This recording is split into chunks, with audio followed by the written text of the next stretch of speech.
Test 7. Instructions. You will hear a number of different recordings, and you will have to answer questions on what you hear. There will be time for you to read the instructions and questions, and you will have a chance to check your work. All the recordings will be played once only. The test is in 4 sections. Write all of your answers in the listening question booklet. At the end of the real test, you will be given 10 minutes to transfer your answers to an answer sheet. Now turn to Section 1 of your booklet. Section 1. Listen to the telephone conversation between a student and the owner of a paragliding school and answer the questions 1 to 7. Now you have some time to read questions 1 to 7.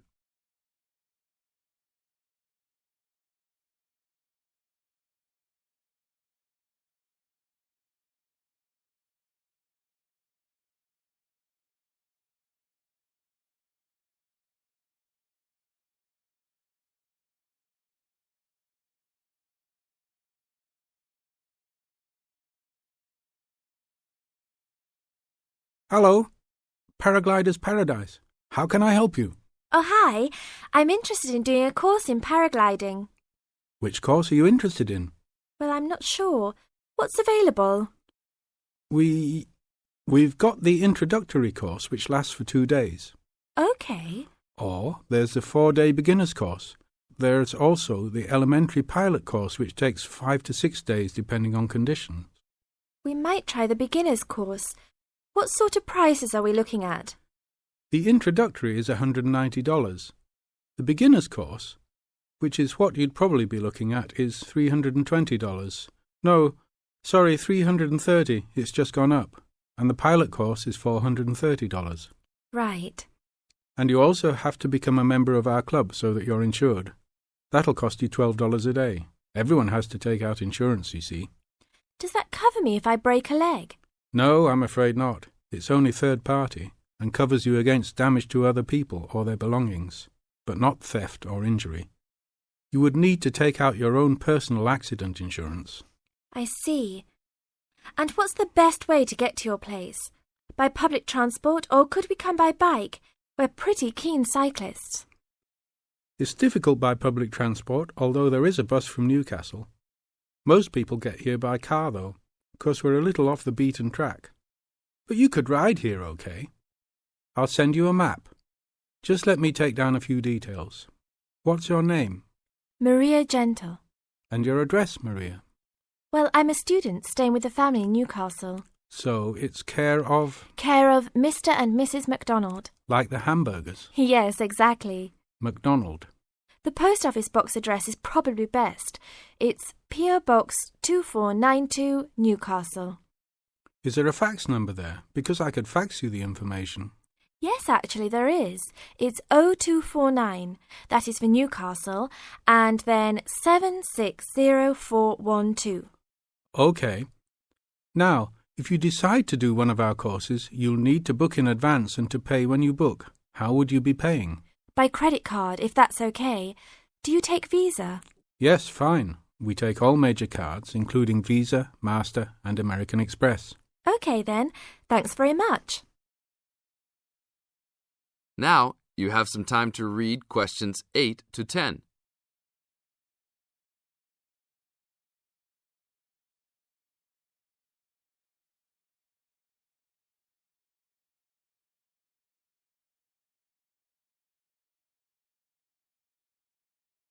As the conversation continues, answer questions 8 to 10.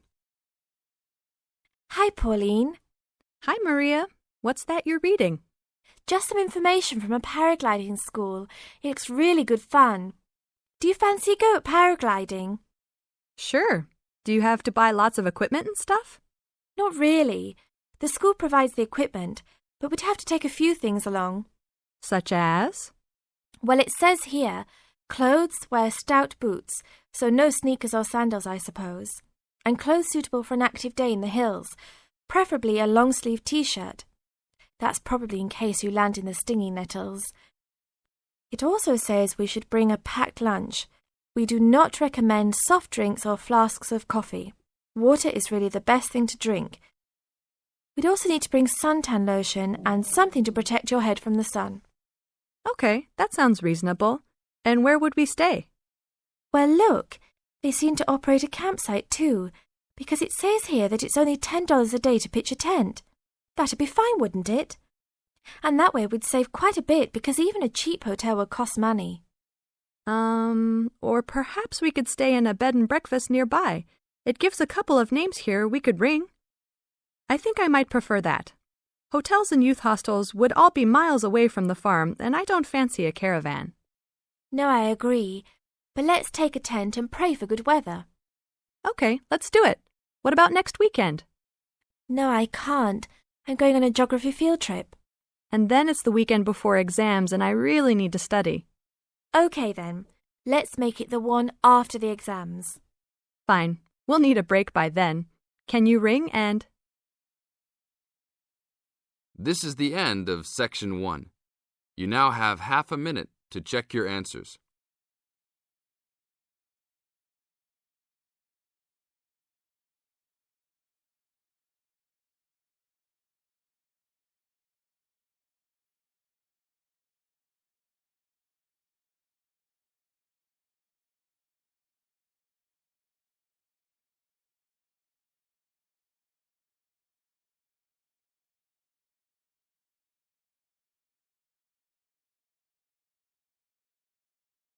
Now turn to Section 2. Section 2. You are going to hear an interviewer who is interviewing Alan.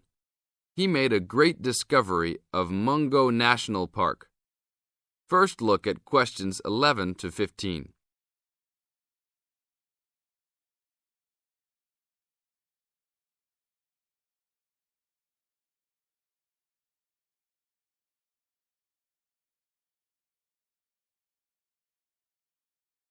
As you listen to the first part of the interview, answer questions 11 to 15.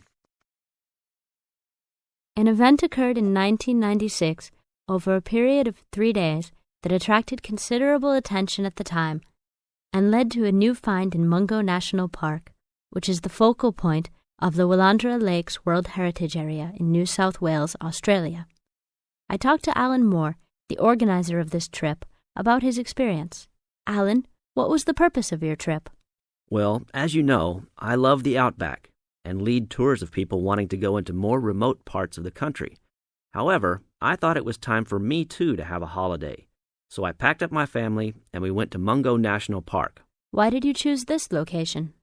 It holds a record of Aboriginal life stretching back over 40,000 years.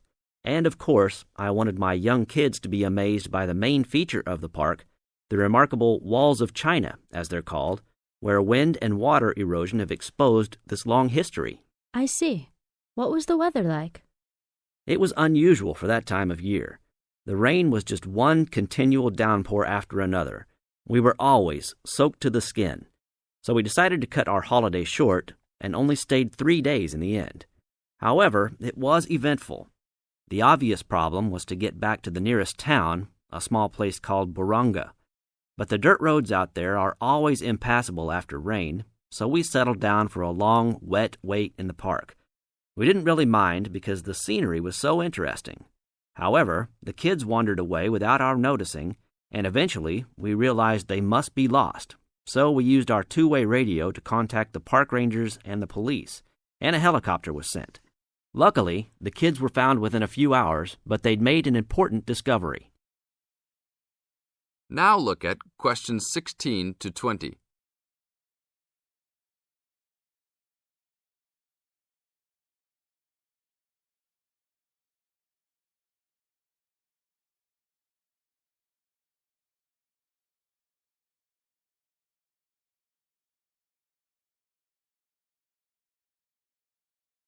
As the talk continues, answer questions 16 to 20. So, the trip was also eventful for another reason, wasn't it? Yes. They led us to some ancient Aboriginal art. The kids had taken shelter in a very small, low cave that was difficult to see from the outside. We were lucky to have another family camping in our location. When they heard us calling the kids, they immediately helped us search for them, and as the hours went by, they also provided us with much-needed support and encouragement. We really appreciated their help, and as we were already soaked through after looking for the kids for a couple of hours, they even made sure we had enough dry clothes to wear. The park ranger managed to get through to us to lead the search, and when the helicopter pilot notified us by two-way radio that he'd seen the children but was unable to land nearby, we were able to eventually find them very excited about what was in their little cave. And what did you think of their cave? Well, after squeezing in, I must say I was impressed, and managed to take a few photos of it before we left. There were many faint markings and dots on the wall. It was difficult to tell what they represented because they were so small, but people from the museum who have since visited there said the markings were similar to some other findings in the area, and later confirmed they were very old. Although it's now a protected site, the children like to call it their cave, and are allowed to visit it when a ranger can go with them. Thank you, Alan. If you go to Mungo National Park, you can see the entrance to the cave and some of Alan's photos at the ranger's station. Alan continues to lead tour groups in the outback, and if you want further information... This is the end of Section 2. Now you have half a minute to check your answers.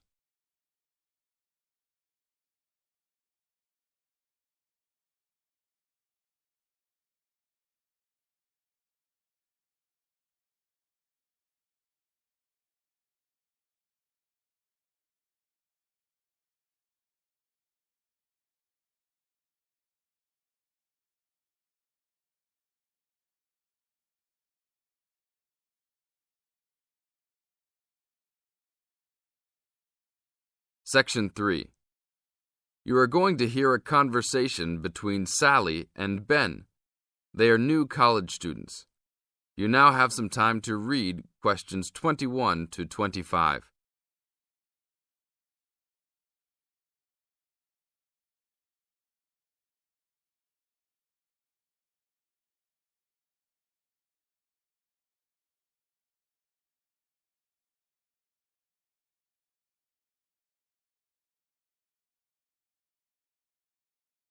Now, listen to the first part of the conversation and answer questions 21 to 25. Hi, Ben. Sally. How are you? Fine. I wondered if I'd run into you. When did you get here? I only arrived last night, just in time. I prefer to travel on Sundays to miss the working rush. I suppose you arrived in plenty of time. Oh, I've been here for 4 days now, so it must have been Thursday that I arrived. I like to have a good chance to look around and settle in. I should have come earlier too. I'm hoping to get a part-time job. Well, you've no time today, I suppose. Do you still plan to be an architect? Yes, it's what I've always wanted to do. And you were planning to do economics, weren't you? Yes, I was, but now I've decided on psychology instead. How many textbooks do you have to get? I've been given this long list, and I'm sure they'll cost a fortune. See? That looks a lot. It's longer than my list. Well, it's 14 all told. So I might use library copies instead of buying some of them. What about you?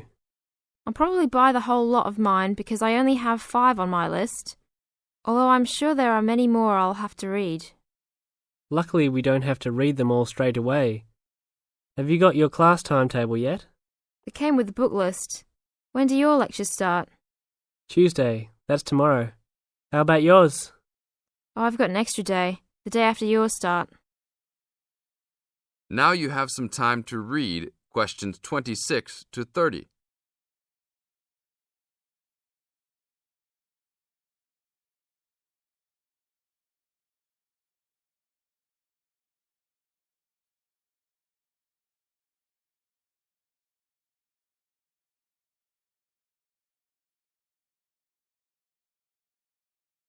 As the conversation continues, they are talking about their new college life.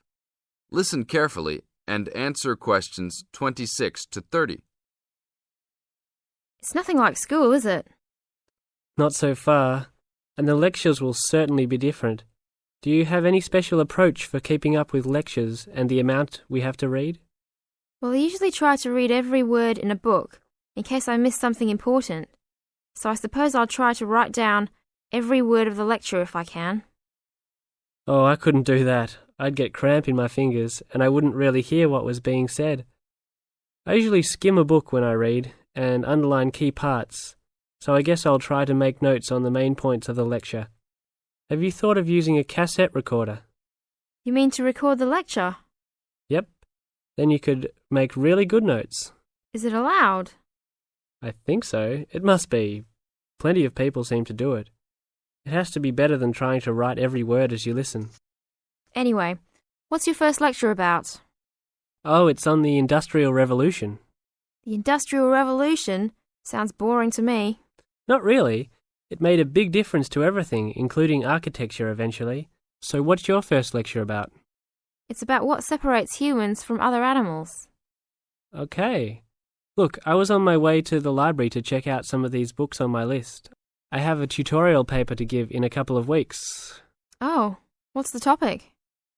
Well, I think our lecturer must have trouble thinking up topics. The topic is, why study architecture? I don't know. It could give you a chance to set out what you want to do. I guess so. Have you been given any tutorials to do yet? Yes. Mine is called Needs for Sleep. Sounds almost as interesting as mine. This is the end of Section 3. You now have half a minute to check your answers.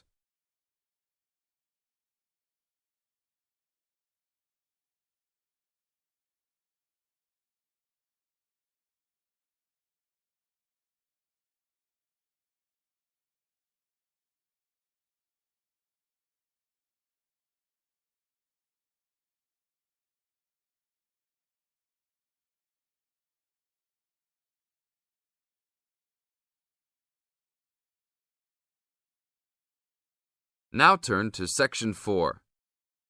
Section 4. In this section, you are going to hear a talk introducing the courses and entry requirements of the Department of Psychology. You now have some time to look at questions 31 to 35.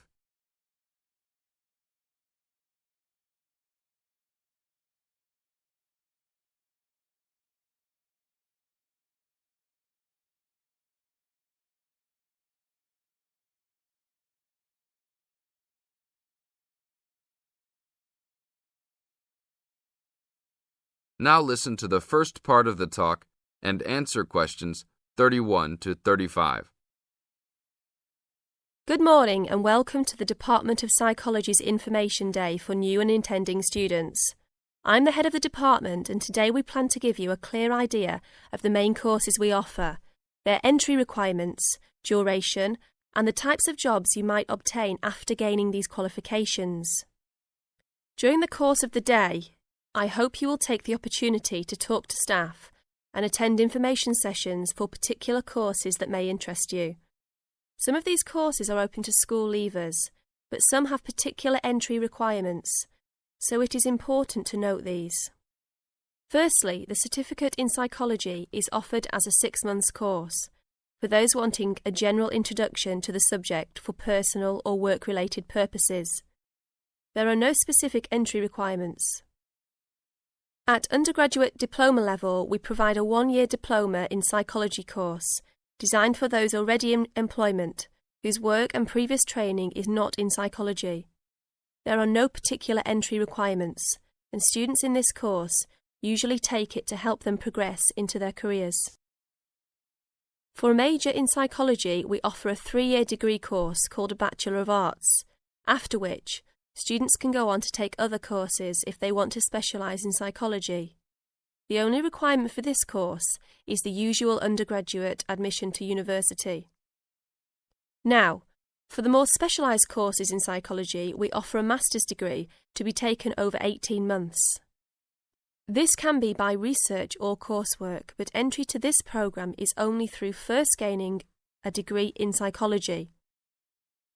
That means you must have a degree majoring in psychology. And lastly, for those wanting clinical qualifications at postgraduate level, We offer a diploma in clinical psychology over a 12-month period, usually called Clinical Psychology Diploma, for short. The minimum entry requirement for this programme is an appropriate honours degree. Now look at questions 36 to 40.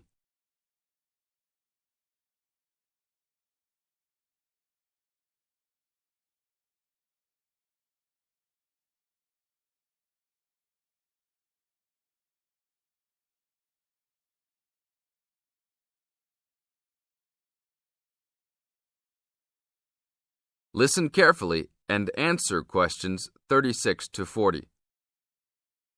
Now, it's also important that you have some understanding of the types of work these courses can prepare you for, and it's useful to know the relationship between the work you might do after you complete the course and the work of others who have studied different courses in psychology.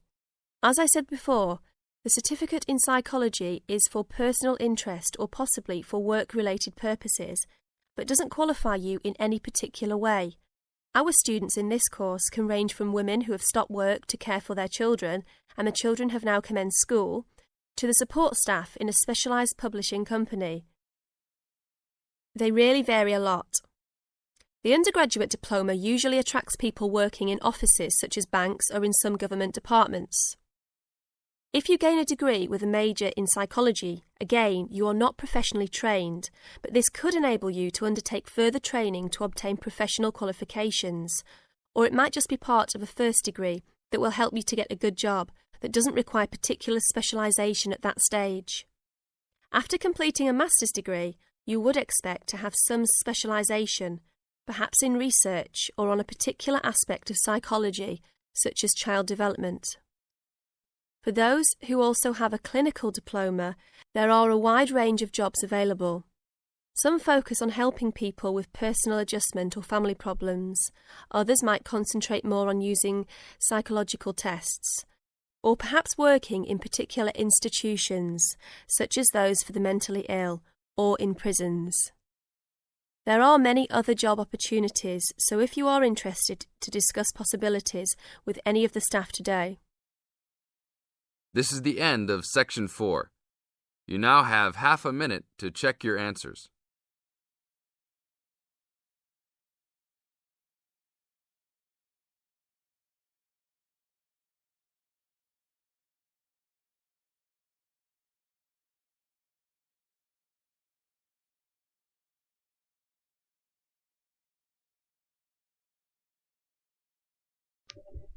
End test 7. Please subscribe my Ielts channel